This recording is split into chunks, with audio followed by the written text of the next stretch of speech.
If you've ever walked past the fruit trees at a nursery and thought, I wish I had room for one, you've probably walked right past the one detail that decides that for a lot of them. And it has nothing to do with your yard.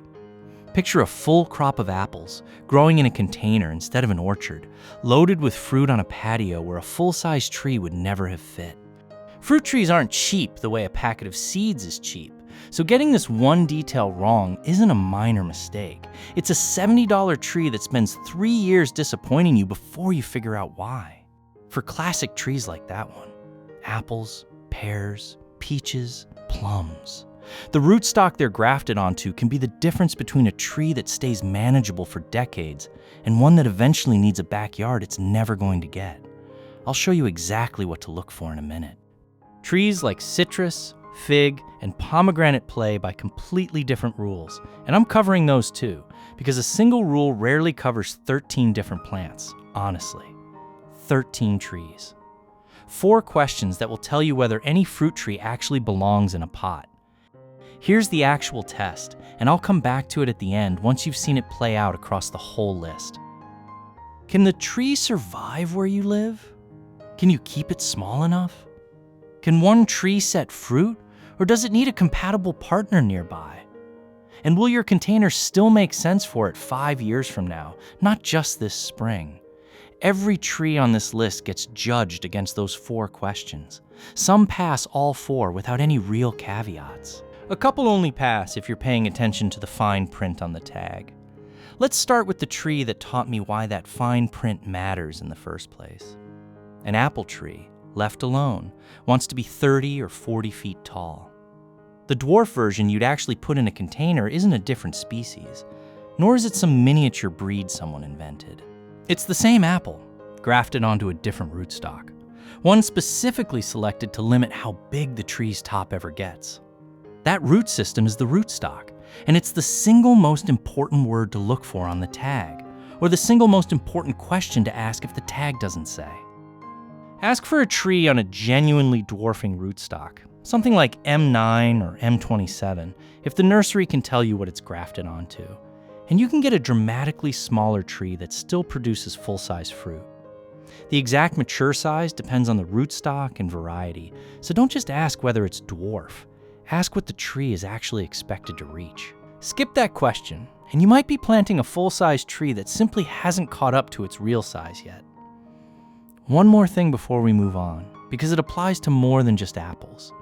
Most apple varieties need a second, different variety planted nearby to actually set fruit. Check the tag for self-fertile before you assume one tree alone is enough. Plan on something in the 15 to 20 gallon range as the container it'll eventually live in, and expect 2 to 3 years before you see a real harvest rather than a handful of test apples. Genetic dwarf peaches work through a different shortcut entirely. These aren't made small by grafting onto a dwarfing root system. They're naturally compact varieties. Some, such as the classic genetic dwarf patio peaches, stay around 5 or 6 feet and are genuinely well-suited to containers and small spaces. They still produce full-size, full-flavor peaches, just on a much smaller frame. One quick note here that also applies to cherries, plums, apricots, and nectarines, so I'll only say it once. These trees need a certain number of hours below about 45 degrees each winter to actually flower the following spring properly. If you're gardening somewhere with mild winters, check that a specific variety is rated for your chill range before you buy. Otherwise, you can end up with a perfectly healthy tree that simply never blooms. That single check saves more disappointment than almost anything else on this list, so it's worth the extra 5 minutes before you buy. Tart cherries are one of the easier fruit trees on this list to make work in a small space setup, and they want the same thing almost everything here wants. A genuinely sunny spot, 6 hours of direct light at minimum, not the dappled shade a lot of patios actually offer. Unlike sweet cherries, which usually need a second, different variety to cross-pollinate, tart cherries such as Montmorency and North Star are self-compatible, so one tree can set fruit on its own. Some tart cherry varieties are naturally much more compact than sweet cherries, and North Star is a particularly useful example for small spaces, staying around 10 feet. They also tolerate pruning well if you want to keep them shorter still. The fruit itself is tart, not the kind you'd eat straight off the branch, But it's exactly what you want for pies, sauces, and preserves. And the trees tend to ripen their entire crop within about 2 weeks in early summer. European plums are a solid middle-of-the-list pick, but they're harder to keep compact than apples. True dwarfing options are limited, and the mature size can vary considerably depending on the cultivar and rootstock. So check exactly what you're buying rather than assuming the word dwarf guarantees a small tree. Varieties like Stanley and Mount Royal are self-compatible, so one tree can produce fruit on its own. But don't let that make you assume every plum works the same way. Japanese plums and hybrid plums can have very different pollination requirements, so if you only have room for one tree, check the exact variety before you buy. If you choose a plum for a container, make sure you know its expected mature size and are willing to prune regularly to keep it manageable. 3 trees into this section, and the pattern should already feel familiar. Rootstock is one of the biggest factors in the final size. Apricot is where that pattern breaks, because reliable dwarfing rootstocks aren't really the answer here.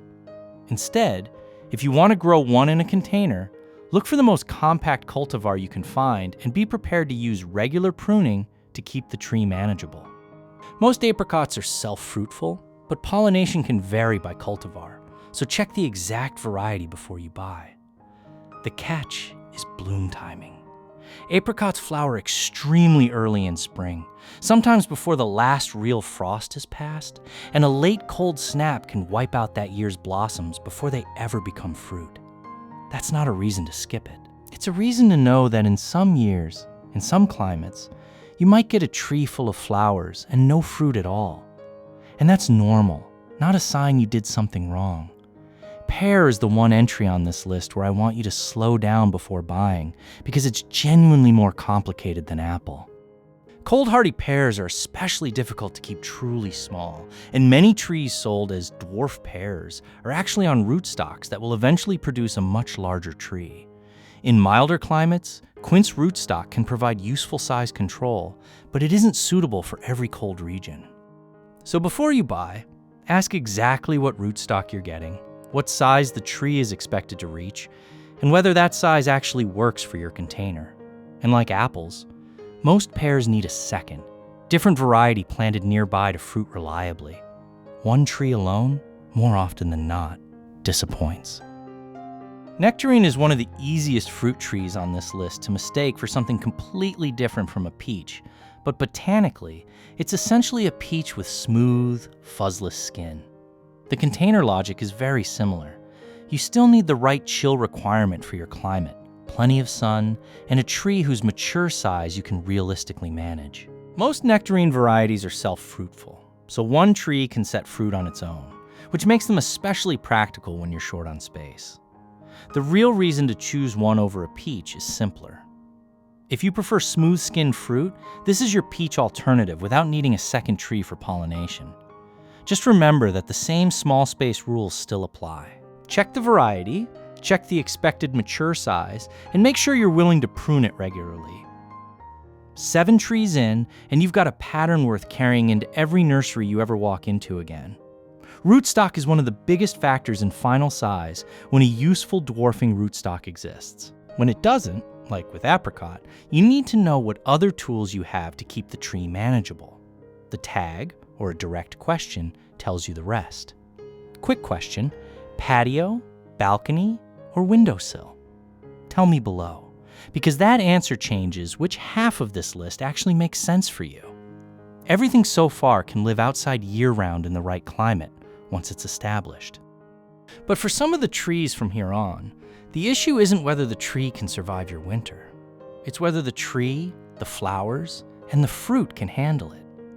And that's an important distinction, because container growing sometimes makes winter protection possible in places where growing the same tree in the ground would never work. You're not necessarily growing a lemon tree outdoors year-round.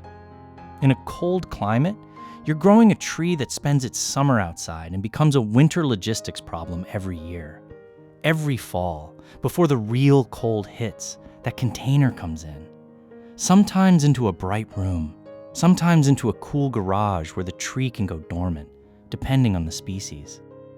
That's the actual commitment with this half of the list, and it's worth knowing before you buy, not discovering it in November.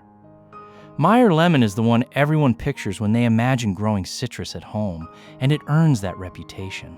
It's more cold tolerant than a true lemon, stays compact in a pot, and with enough bright light, it'll flower and fruit indoors right through winter, filling a room with that citrus blossom smell while there's still snow on the ground outside. It's self-fertile, so one tree is genuinely enough, and it'll typically top out around 4 to 6 feet in a large container, which is exactly the size you want.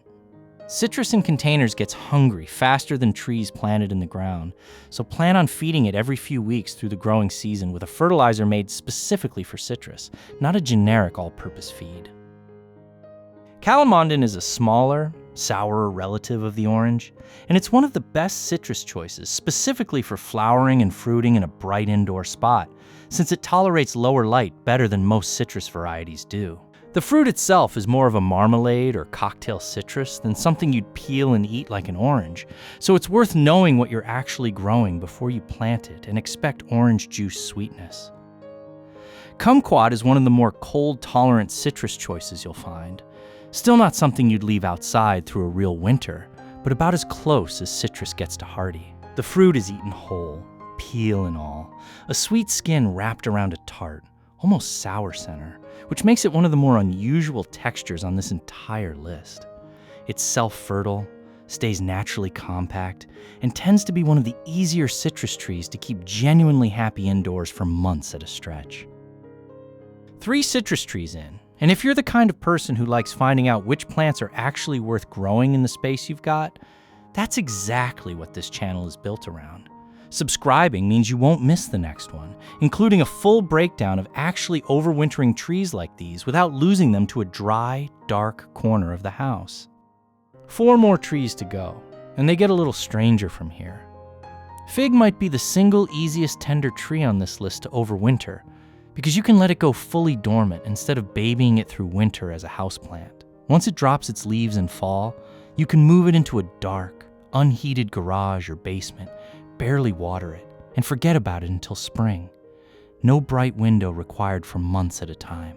Most common fig varieties, like brown turkey and celeste, are self-fertile, and figs are genuinely forgiving of an inconsistent watering schedule once they're established, which is rare on this list and worth appreciating. It wants full sun during the growing season, and it's genuinely comfortable in a 20-gallon pot for years before it ever needs sizing up. Pomegranate is where I want to slow you down for a second, because there are 2 very different reasons you might buy one. The true dwarf variety, usually labeled Nana, stays compact and is primarily grown as an ornamental. If your goal is the big, juicy eating pomegranates you have in mind, look for a dedicated fruiting variety instead, then use a large container and regular pruning to keep it manageable. That's more work than growing Nana, but you're choosing the tree for the fruit you actually want rather than buying a dwarf plant just because the label says pomegranate. Either version puts on a genuinely striking show of bright orange-red blooms all summer, which is at least part of why the ornamental Nana sells so well, even though most people buying it actually wanted fruit. Loquat is the genuine surprise pick on this list, because the tree and the fruit have completely different ideas about what counts as cold. And it's one most people have never grown or even tasted. It's a true evergreen tree, and it flowers in late fall and fruits in early spring, the opposite timing of almost everything else on this list. For containers, look for a compact cultivar such as Premier, which can stay around 6 feet and is specifically suited to containers that can be moved to a protected location in winter. The fruit itself tastes like something between a peach and a mild citrus, with smooth, apricot-colored skin. The unusual part is that the tree itself can handle more cold than its flowers and developing fruit. Because loquats flower and fruit during the cooler part of the year, a cold snap can damage the crop even when the tree survives. In colder climates, that's where a container becomes especially useful. You can grow a compact variety and move or protect it when the temperatures threaten the flowers and fruit. 13 trees, but really just 4 questions. And I want to leave you with them in the order they actually matter when you're standing in a nursery or shopping online at 11 at night. First, can it live where you live? Check the hardiness zone, and for trees like peach, nectarine, cherry, apricot, and plum specifically, check the chill hours too.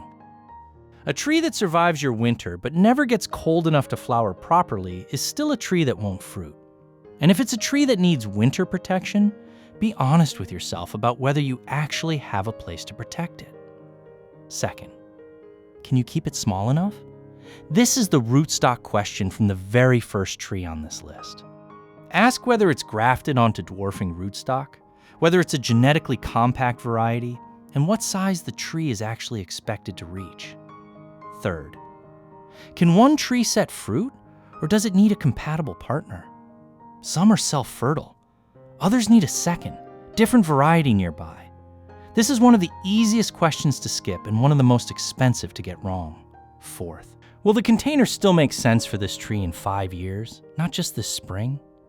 Think about root space, repotting, stability, and how much pruning you're actually willing to do.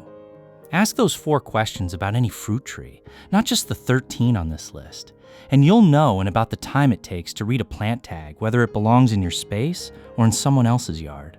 That crop of apples from the start of this video growing in a container instead of an orchard? Now you know exactly what made that possible. And it was never about how much space you had. It was about which 4 questions you knew to ask.